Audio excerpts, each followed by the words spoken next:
நான் ஒருத்தி என்ன மாதிரி ஒருத்தி நான் லவ் பண்ணிட்டு இருக்கேன்னா நான் ஒருத்தையே 1,00,000 பேருக்கு சமம் நான் சொல்லுவேன்.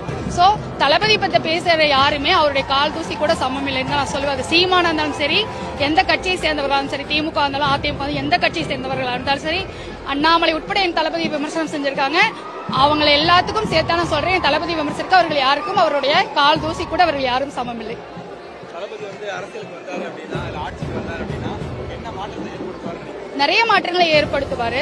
நிறைய என்ன மாற்றம் ஏற்படுத்தக்கூடாது நீங்க நினைக்கிறீங்க? நிறைய இந்த பாலியல் வழக்குகள்லாம் இருக்கு பாத்தீங்களா, இந்த மாதிரி விஷயங்கள், பெண்களுக்கான பாதுகாப்பு பிளஸ் எங்களை மாதிரி இருக்கவங்களுக்கு அவர் வந்தாலே போதுமே. இது வரைக்கும் எவ்வளவு பேத்த நாங்க பாத்துட்டோம். இப்ப இவரை மாதிரி ஒரு பர்சன் வர்றதுக்குலாம் நாங்க இவர் இதுக்கு அரசியலுக்கு வருவாருன்னு எனக்கு தெரியாது.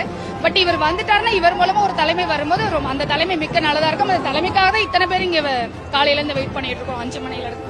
சோ அவரை மாதிரி ஒருத்தர் வரணும் தான் எல்லாருக்கும் இங்க ஆசை. அவர் வந்துட்டாரு, இனி வந்தா அவரை கரம் முடிச்சு தாங்க வேண்டியது எங்களோட கடமை, என்னோட கடமை, எங்களோட கடமை.